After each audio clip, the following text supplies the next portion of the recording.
Subscribe करें और bell दबाएं ताकि कोई खबर रह न जाए।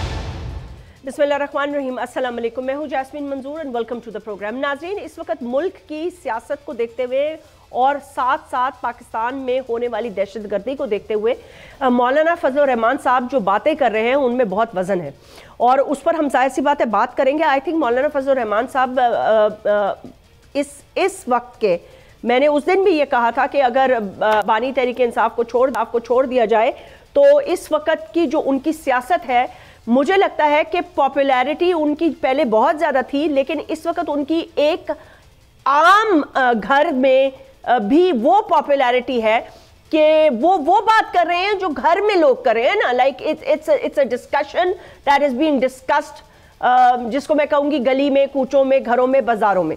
तो बहरहाल सवाल ये पैदा होता है कि मुसव्वदे पे तो हम बात करेंगे, लेकिन आज की जो बड़ी खबर है वो बड़ी खबर ये है नाजरीन कि एक और बहुत ही ज़्यादा हौलनाक वाक़या है और क्या कह सकते हैं, मतलब है इस पे जितना भी इंसान अफसोस करे, ताज़ियत करे, लेकिन ज़ाहिर है गुज़रने वाले पे तो गुज़र गई। अब जिनके घरों में लाशें गई हैं वो उनके साथ ताज़ियत ही कर सकते हैं और अल्लाह ताला उनकी मग़फ़िरत फरमाए। पंजगूर में घर पर फायरिंग से 7 मजदूर जाम बहक कर दिए गए। अच्छा, और घर पर फायरिंग की गई, उसके बाद उनको जाम बहक किया, वो ज़ख्मी हुए। पुलिस हुकाम का कहना है कि लाशों को ज़ख्मी पंजगूर डिस्ट्रिक्ट से अस्पताल मुंतकिल कर दिया गया और बावकत का ताल्लुक पंजाब से था।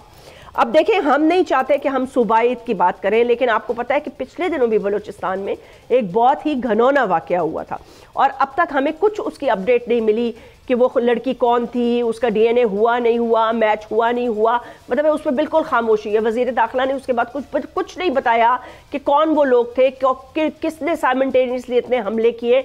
बलूचिस्तान के अंदर दहशतगर्दी अरूज पकड़ती जा रही है।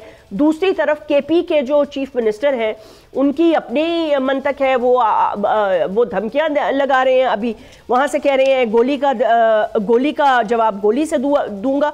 तो मतलब कोई स्ट्रैटेजी नहीं मुझे नज़र आ रही इस वक्त हुकूमत की या पाकिस्तान में जो आला हुकाम जो बैठे हुए हैं कि उन्होंने इस मुल्क को बहरहाल चलाना कैसे। सेनेटर गौस मोहम्मद न्याजी सीनियर रहनुमा हैं, सेनेटर हैं फॉर्मर पाकिस्तान मुस्लिम लीग नवाज के। मुफ्ती किफ़ायतुल्लाह साहब हैं, सीनियर रहनुमा हैं JUIF के। और शाहिद खट्टर कौमी असम्बली के रुकन है, तहरीक इंसाफ से आपका ताल्लुक है। किफ़ायतुल्लाह साहब, अस्सलाम वालेकुम, बहुत बहुत शुक्रिया। मेरे तमाम गेस्ट को सलाम और आप सब लोगों को वेलकम। किफ़ायतुल्लाह साहब, ये जो अभी मौलाना फजल रहमान साहब ने बात की है ना, सूबों के हवाले से भी उन्होंने बात की है और सूबों में नफरतों के हवाले से भी उन्होंने बात की है और फिर उन्होंने कहा है कि जाली मैंडेट है या कमज़ोर मैंडेट है और उस पर आप मुसव्वदा मुसल्लत कर रहे हैं, तो कौन इसको मानेगा। तो क्या मैं ये समझूं, और मैंने उनकी एक ये भी बात सुनी थी कि वो ये कह रहे थे कि फिर हम जब रोड पर आएंगे तो फिर हम रोड पर आएंगे, यानी कि मतलब उनका कहने का ये था कि अगर ज़बरदस्ती बुलडोज करवाया जाएगा ये मुसव्वदा या उनको मनवाने की ज़बरदस्ती कोशिश की जाएगी। क्यों, हमें यह भी इत्तलात है कि जिस वक्त डिस्कशन हो रही थी एक बड़ी अहम कॉल उनको गई थी लेकिन उन्होंने ना कर दिया। तो अपने प्रिंसिपल स्टैंड जो उन्होंने इस वक्त लिया हुआ है उस पर वो पूरी तरह से कायम है। तो अब किफ़ायतुल्लाह साहब, इस वक्त हालात को देखते हुए आपको क्या लगता है, ये हुकूमत मुसव्वदा पास करा लेगी? जस्मीन, सबसे पहले तो आपका शुक्रिया, जज़ाकल्लाह। आपके जरिए से हमारी बात आवाम तक पहुंच जाती है। मौलाना फजल रहमान साहब फ्राम डे 1 इस मुसव्वदे के मुखालिफ हैं और आप देखें एक 18वीं आईनी तरमीम हुई, उसमें 355 घंटे लग गए थे जी, तो एक का अमल था। और मैं समझता हूँ कि 1973 के आईन में जितना संजीदा अमल 18वीं आईनी तरमीम में हुआ ये पहले नहीं हुआ।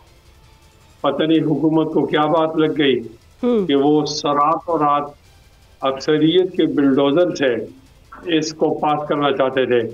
वो तो मौलाना फजल रहमान साहब ने बहुत ज्यादा हिकमत उनका मुकाबला किया और उनको शिकस्त दी। कौम को ये बात मान लेनी चाहिए इसका क्रेडिट मौलाना फजल रहमान साहब को मिलता है। अब भी हम इसी पे खड़े हैं। हमारा ये ख्याल है कि अगर कोई जरूरत है तो वो तो पूरी कौम की जरूरत है, सिर्फ हुकूमत की और जरूरत नहीं है, सिर्फ अपोजिशन की नहीं है।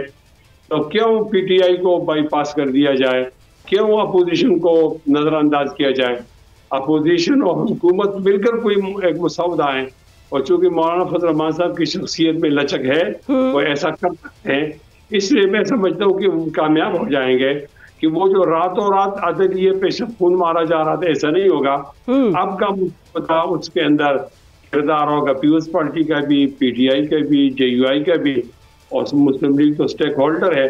तो मैं समझता हूँ कि इस तरह हम कामयाब हो जाएंगे। एक कौमी जरूरत की बुनियाद पर एक 26वीं आईनी तरमीम आ जाएगी। ये मैं समझता हूँ कि हमारी सियासत की सेहतमंद रिवायत है और इसको बहुत ज्यादा इम्प्रूव होना चाहिए। मैं समझता हूँ कि मौलाना फजल रहमान की साथ की शख्सियत से ये तवक्को की जा सकती है कि इस तरह की मुतफ़िका तरमीम आ जाएगी। बेशक बेशक। सेनेटर गौस मोहम्मद न्याजी साहब, मुझे ये बताइएगा, हुकूमत की क्या स्ट्रैटेजी है?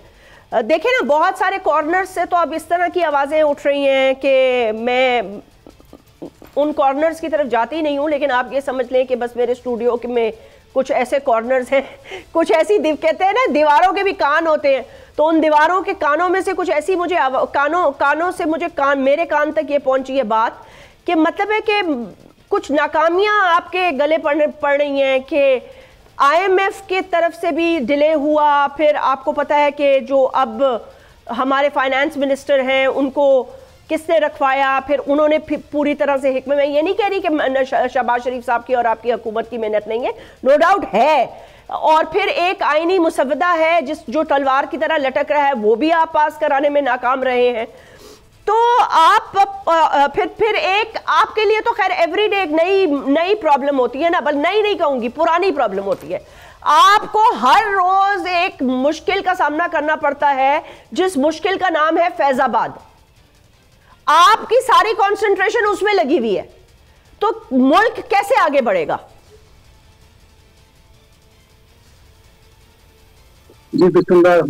एक तो जैस्मीन आपकी आवाज बड़ी स्लो आ रही है और शोर बहुत ज्यादा है, और जो मैं समझा हूँ मैं उस पर रिस्पॉन्ड करता हूँ। आपने कहा कि हुकूमत की बहुत सी नाकामियां हैं, तो उस पर बात यह है कि हमारी नाकामियां नहीं है, अब ज्यादा और नाकामियां हमारी हुकूमत की नहीं है। हम चूंकि हुकूमत में है तो हमारी जिम्मेदारी है कि रियासत को चलाना और निज़ाम हुकूमत को चलाना, ये हमारी जिम्मेदारी है। उसके लिए थोड़ा सा पीछे हटना पड़ता है। किससे? मेरी आवाज आ रही है? जी जी आपकी आवाज आ रही है, लेकिन किस किस चीज से पीछे हटना पड़ता है?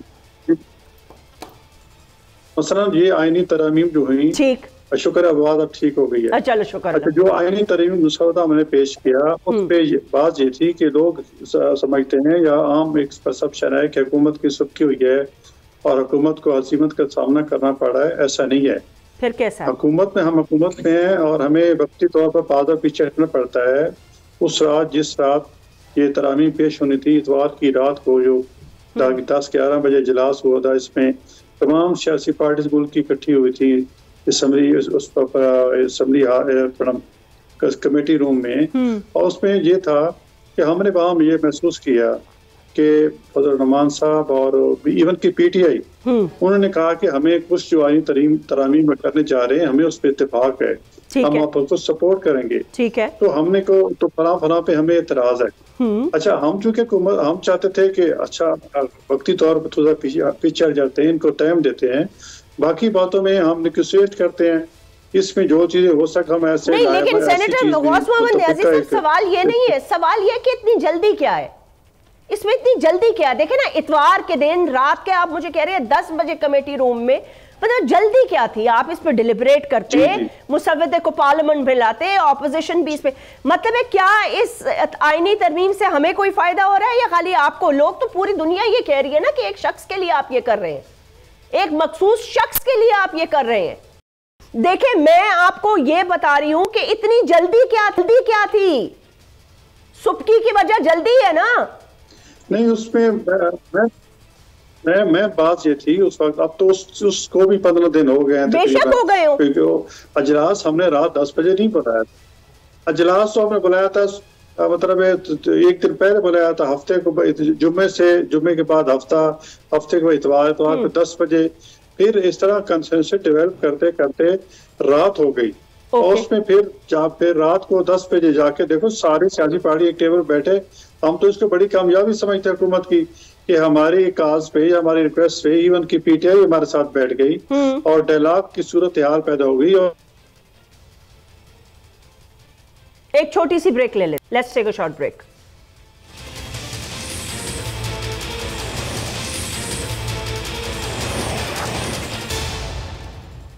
Welcome back. Senator Ghaus Mohammad Niazi साहब, जो मैंने आपसे बात की, मैं आपका मौक़िफ़ बिल्कुल समझ गई, लेकिन हमें ऐसे लगता है कि हमें नहीं बल्कि बाकी सियासी पार्टीज को भी ऐसा लगता है। शाहिद खटक साहब मेंबर हैं नेशनल असेंबली के, पाकिस्तान तहरीक-ए-इंसाफ से आपका ताल्लुक है। शाहिद खटक साहब, मुझे ये बताइएगा कि इस मुसव्वदे के हवाले से आपकी मौलाना साहब से भी मुलाकात होती रही, दीगर मुलाकातें भी होती रही, हुकूमत के साथ भी आपकी एक कमेटी बनी, लेकिन फिर आपने बाद में कहा हमें तो मुसव्वदे की कॉपी भी नहीं दी गई थी।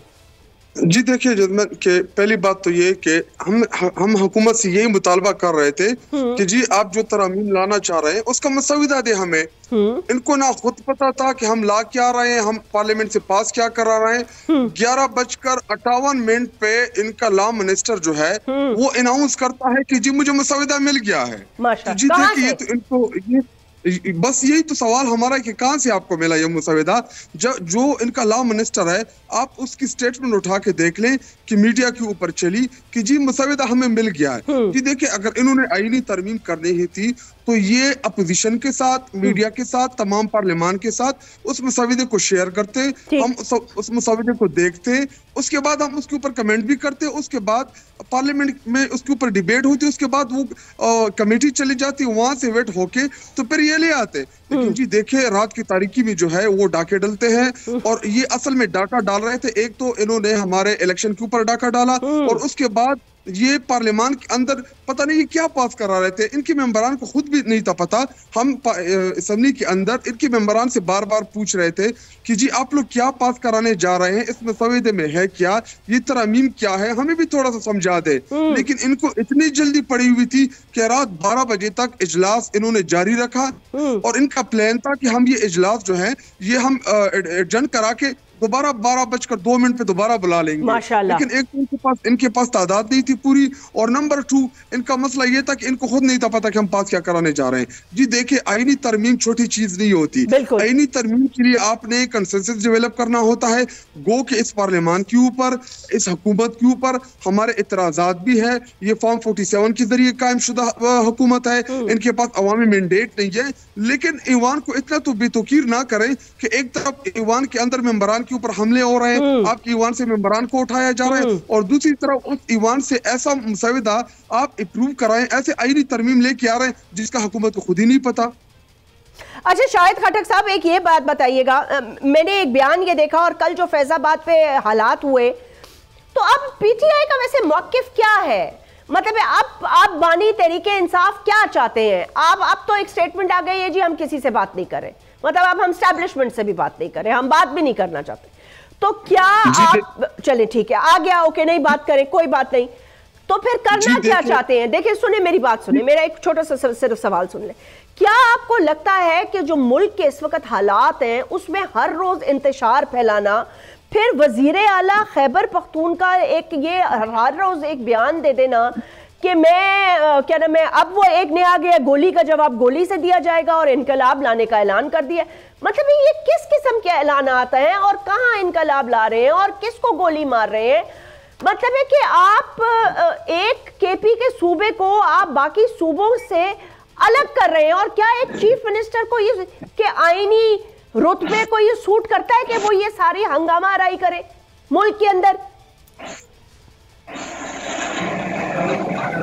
जी देखिए पहली बात कि इस मुल्क में अगर आपने इस्तेहकाम लाना था, अगर आप चाहते हैं कि इस मुल्क में पॉलिटिकल इस्तेहकाम आए, तो उसके लिए एक इलेक्शन सबसे जरूरी था। जी देखिए इलेक्शन के ऊपर जो डाका डाला गया, जो हमारे मैंडेट को, तहरीक इंसाफ के मैंडेट को चोरी किया गया, पाकिस्तानी कौम ने पंजाब में, खैबर पख्तूनख्वा में, सिंध और बलूचिस्तान में एक लीडर इमरान खान को लोगों ने वोट दिया, तहरीक इंसाफ के इंडिपेंडेंट कैंडिडेट्स को कामयाब कराया। पहले फॉर्म 47 के जरिए हमारे मैंडेट के ऊपर डाका डाला, उसके बाद हमारे हिस्से की जो मखसूस नशिस्तें हैं वो हमसे छीनी गई। सुप्रीम कोर्ट के वादे अहकामात आने के बाद भी जी हमारे मेंबरान हमें नहीं दी जा रहे। नंबर 3, आप जो कह रही है कि जी आप लोग चाहते क्या है, जी हमारे सिंपल 3 मुतालिबात है। इमरान खान लीडरशिप की रिहाई, नंबर 2 हमारा चोरी शुदा मैंडेट, नंबर 3 इस मुल्क में आइन की बहाली। इसके लिए हमारे पॉलिटिकल जदोजहद है। आप हमारे ऊपर तो सवालात खड़े कर रहे हैं मीडिया वाले कि जी आप इंतशार फैला रहे हैं या आप ये कर रहे हैं। जी जब ये कंटेनर खड़े कर देते हैं, हमारे निहत्ते कारकुनान के ऊपर ये गोलियां चलाते हैं, शेल फायर करते हैं। तहरीक इंसाफ एक पुरअमन सियासी जमात है। अगर हम रावलपिंडी में जाके हम एक पुरअमन प्रोटेस्ट करते तो क्या आसमान गिर जाना था? ये हमें उधर जाने देते, हमें उधर प्रोटेस्ट करने देते। अगर उसके बाद हमारा प्रोटेस्ट पुरअमन ना होता तो उसके बाद ये इल्जामात लगाते। लेकिन आपके ऊपर सबसे बड़ा इल्जाम ही तो 9 मई का है, उसी की वजह से तो आपको नहीं करने दे रहे। आप देखते नहीं है कि हर फोरम पे कह रहे हैं कि जी 9 मई के वाकये के बाद हम इनको नहीं ट्रस्ट करते।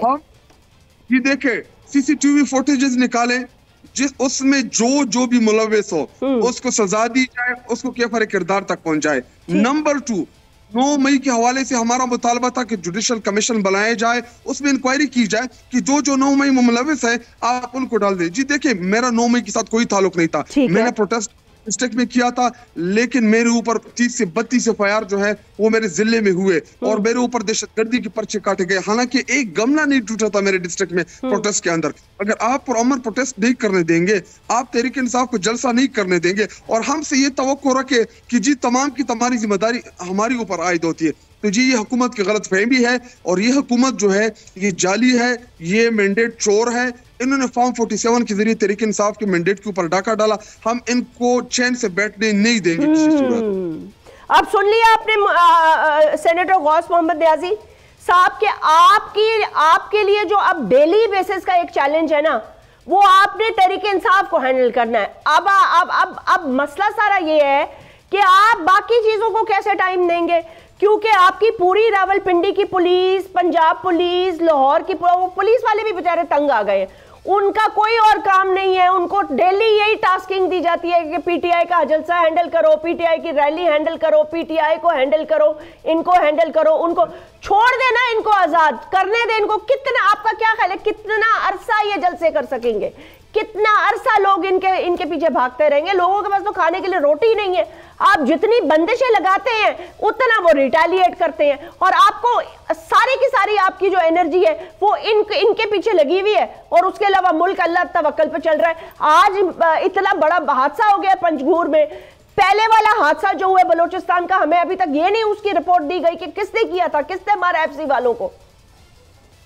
नहीं मैडम आपकी बात बिल्कुल ठीक है। उसमें देखो ना, ये कहते हैं हम पुरअमन एहतजाज करते हैं, अभी तक ये कहते हैं जी डाका फलां जगह डाका लगा, मुंह पे पड़ गया, हमारे मंडेर पे डाका पड़ गया, सिवाय इसके और कोई मंशूर इनके पास है नहीं, ना कोई इनके पास बात है। इनका मकसद क्या है? बता तो दिया उन्होंने कि उनका मकसद क्या है। वो ये कह रहे हैं कि उनका मैंडेट वापस किया जाए, बानी तहरीक इंसाफ को रिहाई दिलाई जाए और तीसरा हाँ 9 मई का जुडिशल कमीशन बनाया जाए। जी यही चाहते हैं। ये एक तो चाहते हैं इनके ये जो शोर डालते हैं या एहतजाज करते हैं, मकसद इनके 2 हैं कि हुकूमत पे प्रेशर डाल के, इदारों में प्रेशर डाल के इमरान खान के लिए एनआरओ लिया जाए और दूसरा इनका मकसद ये होता है कि इतनी मतलब डिस्टर्बेंस करो कोई हुकूमत डिलीवर न कर सके। लेकिन हम इनको ये बताना चाहते हैं कि इंशाल्लाह हमने जिस तरह आपने 14 में धरने दिए थे ना, तो और उसके पहले और बाद में जो आप करते रहे, अल्हम्दुलिल्लाह हम अपने काम करते रहे और अब भी हम काम कर रहे हैं। हमारा देखो इनकी तमाम तर कोशिश के बावजूद, डिस्टर्बेंस के बावजूद अल्हम्दुलिल्लाह हमारे मुआशी इशारे जो है पॉजिटिव जा रहे हैं और 5 साल बाद इनको हम रिजल्ट देंगे कि मईशत को। अगर आप 5 साल तक रुके तो इंशाल्लाह रुकेंगे। ये इनकी गलतफहमी है कि जी हुकूमत चली जाएगी, हुकूमत कहीं नहीं जा रही और 5 साल इंशाल्लाह पूरे हो गए और हम 5 साल बाद देखो ना कहाँ महंगाई थी 38% थी, अब तकरीबन सिंगल डिजिट में आ गई है। तो कुछ तो हम कर रहे हैं, तो तब ये हो रहा है ना जी। अगर IMF ने हमें लोन दिया है वो के बड़ी कड़ी शरायत है, लेकिन फिर भी हमने उनको मैनेज किया है और हमें लोन लिया। सियासी काम इंशाल्लाह शुरू हो जाएंगे और इंशाल्लाह ये बार IMF का सियासी कामों के लिए सर पैसे ही नहीं है तो कहाँ से शुरू हो जाएंगे? मैं आपको बता तो रही हूँ, आपका डेली का आपका जो डेली का टारगेट और मैंडेट है, मैंडेट नहीं है, मैंडेट तो आपको आवाम ने किसी और चीज से ले, लेकिन तहरीके इंसाफ ने आपके नाक में इतना दम कर दिया है कि आप सुबह से रात तक सिर्फ इनको मैनेज करते रहते हैं। बस ये है, आपकी इंटेलिजेंस एजेंसीज भी इसी में लगी हुई हैं और आप लोग भी इसी में लगे हुए हैं, और वो यही करते रहेंगे, आपको तंग करते रहेंगे, आप उनको मैनेज करते रहेंगे। जब आप लोग बैठ के मामलात को तय नहीं करते, मामलात तय नहीं हो सकते। किफायतुल्लाह साहब, मैं जो बात कर रही हूं आप इससे एग्री करेंगे? देखे ना, वो तो इनके नाक में दम करते रहेंगे, वो केपी से आ जाते हैं, फड्डे डालते हैं। कल फैजाबाद तो खैर 2014 से ही बंद है, वहां की आवाम तो जो बेजार आ गई अपनी जिंदगी से। तो ये मतलब है, ये किस तरह चलाएंगे? अब इनके सर पे तलवार लटक रही है, इन्हें मुसवदा भी हर हाल में पास कराना है। अगर ये तो उसमें भी नाकाम हो जाते हैं, फिर लाने वाले कहेंगे जी ये तो कुछ कर ही नहीं सकते, अब क्या करना है? मैं समझता हूँ कि हकीकत को मान लेने में कोई कबाहत नहीं है। पूरी कौम मान रही है, हम कह रहे हैं और पीटीआई वाले कह रहे हैं।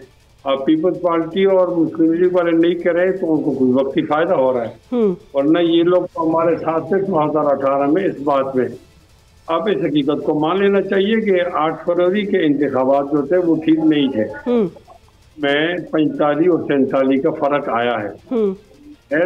मेरे तो ये मानना है कि 180 सीटें दी थी कौम ने पीटीआई को और उन्होंने उन सीटों पर किसी और को बिठा दिया। तो ये कोई मामूली सी बात नहीं कि जिस पर आप कहते हैं मिट्टी पाओ छोड़ दो, अब आई तरमीम की तरफ आ जाओ। देखो, चीजों को आप अलग अलग नहीं देख सकती, आपने सबको जुड़ा देखना है, जुड़ा हुआ। ये जो हमारे यहाँ मईशत का मामला है, इसका ताल्लुक अमन अमान से, अमन अमान का ताल्लुक है वो जमहूरियत से, और जमहूरियत तब आगे बढ़ती है कि साफ और शफाफ इंतखाबात हो। तो जब आप बुनियाद ही ठीक नहीं है, मेरे ख्याल में तो हम बहुत अच्छे आदमी हैं हमारे न्याजी साहब, सेनेटर साहब, लेकिन जाहिर है कुछ बातें इनकी मजबूरी होंगी। इनको इस हकीकत को मान लेने में कोई हर्ज नहीं होना चाहिए। इंतखाबात ठीक नहीं हुए, दोबारा इंतखाबात करो। अगर दोबारा इंतखाब हो जाए और कौम अपने लिए हुक्मरान मुंतखब करे तो ये मामला ठीक हो सकते हैं, वरना तो 5 साल क्या, वो जितने भी आप साल कहें, जिन लोगों की उम्मीद पर ये इतनी ज्यादा एतमाद कर रहे हैं तो वो पीछे होंगे। तो ये दिखाने की जिनकी हुकूमत होगी, अमन अमान नहीं होगा, रोज जलते होंगे, शेयरिंग होगी, लोग परेशान होंगे। तो असल चीज की तरह आना चाहिए कि इंतखाबात दोबारा हो जाएं और ये इसलिए जेली है, ये चली जाए। लेकिन मुफ्ती किफायतुल्लाह साहब, फायदा क्या होगा अगर इंतखाबात दोबारा हो गए?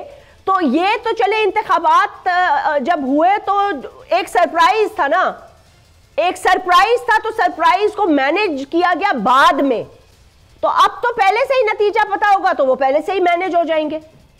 इंतखाबात करा के क्या कर लेना है? मतलब है, अगर जीती हुई सीटें लोगों को नहीं मिल रही, और जिस तरह पार्लियामेंट में लोगों को उठाया गया है, मारा गया है, पार्लियामेंटेरियंस को घसीटा गया है, ये मेरे ख्याल से पाकिस्तान का एक अनोखा वाकया है।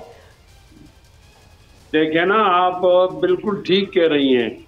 हमने असल चीज को और असल जुर्म को देखना होगा। देखें, ये पाकिस्तान की सियासी मंजर में बाहर के लोग तो नहीं, ये पीपल्स पार्टी है, नून है, पीटीआई और हम लोग हैं और जमातें हैं। इन लोगों को जख्म मिला है 2018 में, नून को और पीपी को, ठीक है, और पीटीआई को जख्म मिल गया है 2024 में। हम तो दोनों तरफ जख्मी हैं। अब अगर ये जख्मी लोग आपस में जमा हो जाएं और ये एक हकीकी सियासत की इब्तिदा करें और उन उतारों से कह दें कि जो मुदाखलत कर दें कि आप मुदाखलत नहीं करें, तो और उनकी मुदाखलत से पाक इलेक्शन होगा तो ठीक हो जाएगा। अगर वो फिर मुदाखलत करें और इंजीनियर नतीजा आए, फिर तो दूसरा इलेक्शन करने की जरूरत नहीं है। यही तो मैं कह रही हूँ, बिल्कुल कोई जरूरत है। जब अभी उनको सीटें नहीं मिल रही सुप्रीम कोर्ट के हुक्म पर, सब कुछ के हुक्म पे, तो फिर क्या हो जाएगा? और देखिए किफायतुल्लाह साहब, इस बड़े बैगेज के साथ ना सिर्फ 2 पॉलिटिकल पार्टीज ही इस वक्त इंतखाबात में जा सकती हैं, बल्कि 3। एक यार तहरीके लब्बैक, एक मौलाना फजलुर रहमान साहब और एक पीटीआई धड़ल्ले से। बाकी इस बैगेज के साथ अगर आपको लगता है पीपल्स पार्टी और पीएमएल इलेक्शंस में जाने के लिए तैयार होगी, तो मेरा नहीं ख्याल कि इस दफा इनको वो सीटें भी मिलेंगी जो पहले मिली थी। अब ये अल्लाह बेहतर जानता है। गौस न्याज़ी साहब, आपका क्या ख्याल है? मतलब है ये चलने तो आपको देंगे नहीं, तो फिर कोई और स्ट्रेटेजी बनाई जाए। बातचीत क्यों नहीं करते आप इनसे? नहीं मैडम, बाकी देखो, हम जो अगर किसी को जलसे या उसको रोकते हैं, अब देखो ना, कॉमन सेंस की बात है। कल आपने इस्लामाबाद जलसा किया है पिछले हफ्ते, और अब जो हफ्ते बाद कहते हैं हमने पिंडी जलसा करना है। तो मकसद वही है कि ये जो है ना, इनको डिस्टर्ब किया जाए। हाँ। हम जो सड़कों पे आते हैं, हमारे पुलिस जो सड़कों पे आती है, हाँ। मकसद ये होता है कि जो आम शहरी है उसको नुकसान न पहुंचे। ये बात ठीक है। तो जिनकी जो है वो बहाल रहे हैं, और लोग जो जा रहे हैं वो अपने मजदूरी करता है। हाँ। हम तो उसके लिए आते हैं, इनको रोकते हैं। हमारा को विचार किया जितने जलसे जुलूस बनाते थे हम कोई प्रकार, वो तो ठीक है ना। लेकिन सर, जैसे फर्ज करें जो लाहौर का जलसा था, जी जी, जो लाहौर का जलसा था वो तो लाहौर से 35 किलोमीटर दूर था। अब वहां पर वो कोई शादी या वलीमा तो था नहीं कि 6 बजे लाइटें बंद कर दी। मतलब आप उनको बोलने देते ना, 9 बजे तक बोले, 10 तक बोले, 11 तक बोले। मीडिया कवरेज तो उनकी वैसे ही बंद है, तो क्या हो जाएगा उनके बोलने से? कौन सा बवाल आ जाएगा, कौन सा इनकलाब आ जाएगा? कानून की ये कौन सा कानून है सर? ये क्या आपने अजीब कानून बना लिया? ये इस कानून की कोई सेंस बनती है कि अच्छा मरियम साहिबा को अगर जलसा करना होगा तो वो भी 2 घंटे का करेंगी? बिल्कुल, वो हम कानून पे पाबंदी करेंगे। मुझे हमें याद है जब मरियम बीबी, मियां नवाज शरीफ साहब जो उस पे थे, तो जेल में थे, तो मरियम बीबी यहाँ जलसे करती थी, तो हमें तो 12 बजे तक अगर परमिशन होती थी तो पुलिस वाले आ जाते थे, भाई जलसे का टाइम खत्म हो गया है।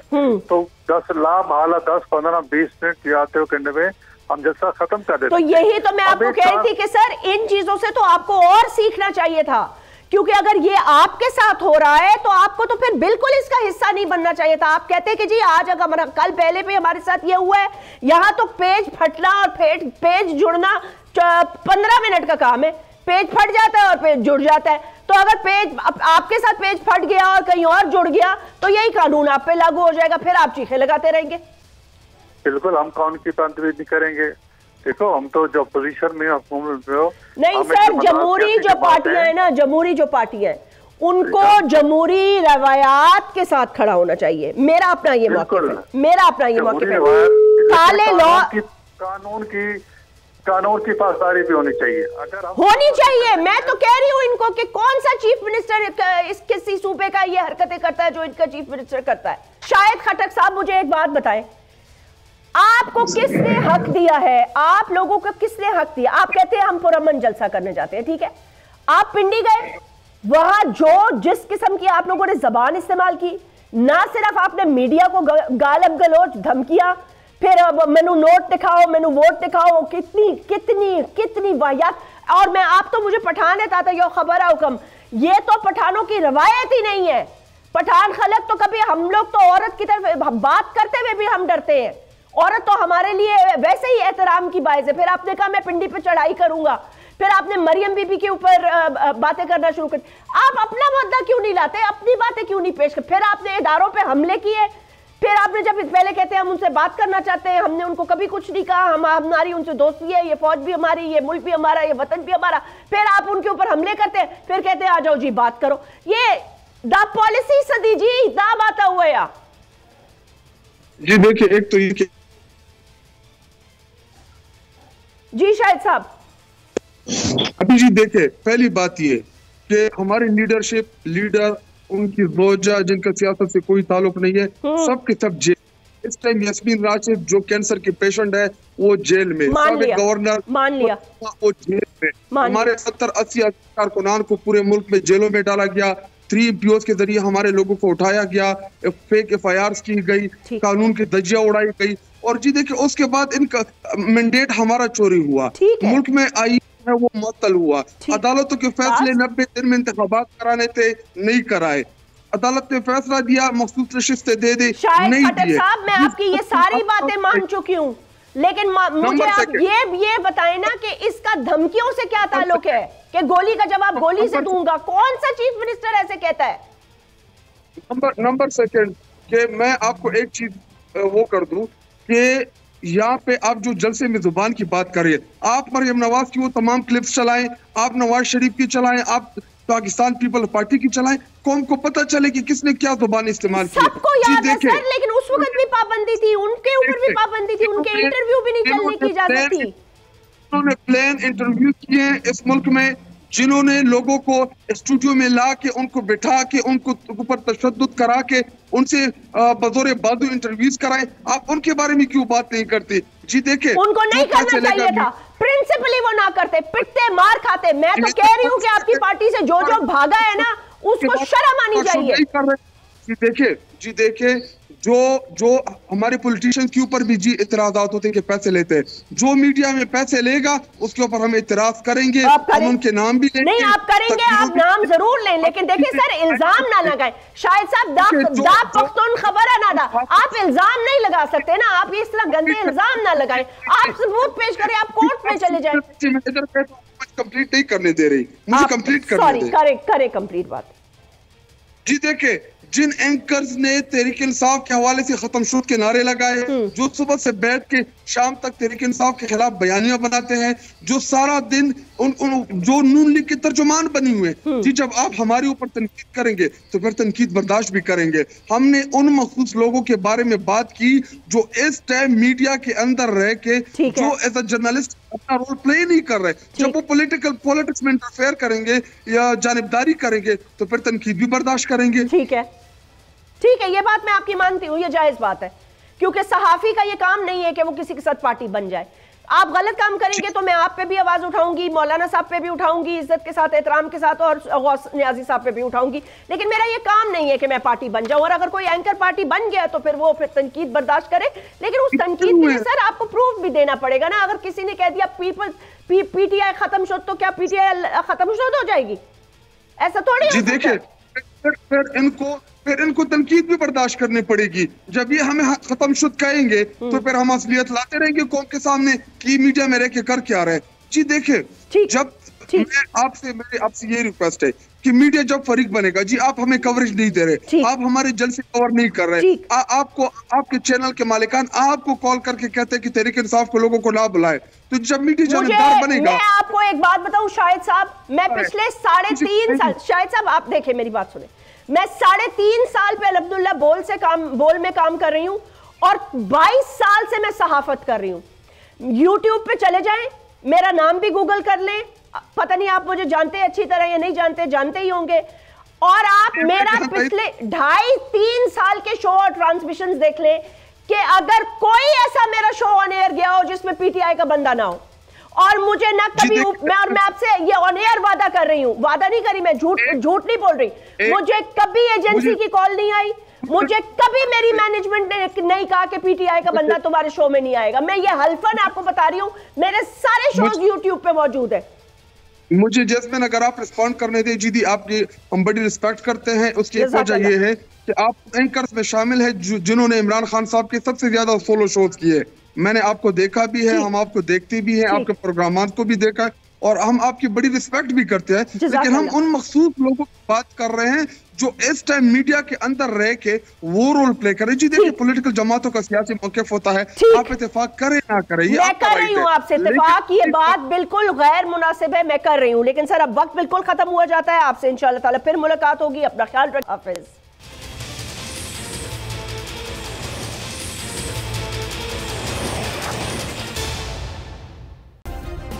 सब्सक्राइब करें और बेल दबाएं ताकि कोई खबर रह न जाए।